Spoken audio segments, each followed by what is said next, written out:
This is Masada, and this is how I use warping on MPC. Alright, so first you just want to find your sample that you want to mess with, right? You get the tempo. I like to use tab tempo or whatever, like beat detect program or whatever. Alright, I take that sample and I chop it up. Use lazy chop or however means you feel comfortable. Alright, and then I'll go here into warp samples, and I'll go here and select all. Now what this is going to do is that whatever I do is going to affect all the individual chops I made, right? I'm going to go here and press warp, and I'm right here. This is the very important part. You're going to want to put in the correct tempo.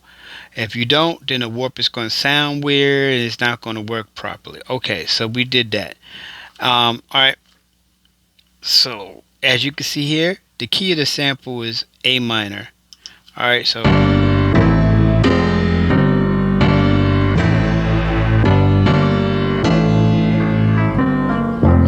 so that's cool, right? So what I'm going to do is play around through samples until I come up with something I like.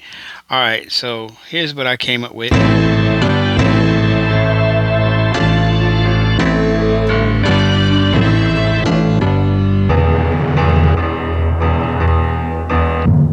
I mean, that's cool, but I don't really like the key of it. So this is where warping comes in. So I'll go in here to warping, and I'm gonna press play on a sequence. And I'm going to change the key here until I find something I like.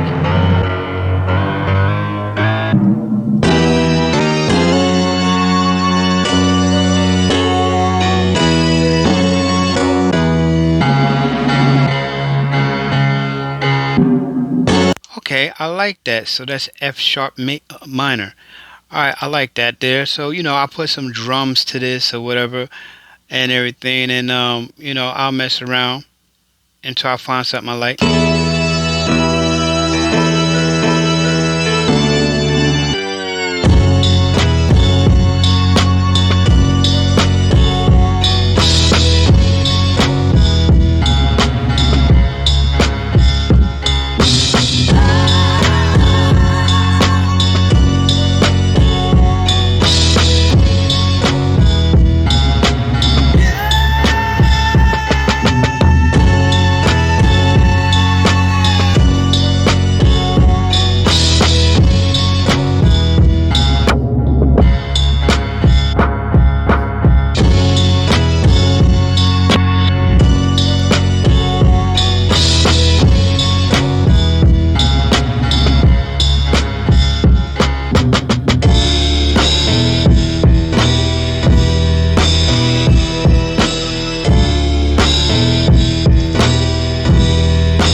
People say they don't like the quality of the warping, right?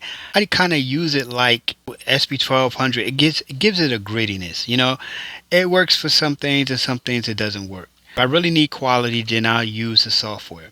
Alright, so please go to thecyclekit.com. I make some of the best MPC kits in the world. That's no lie. I respect and I love all you guys. Peace.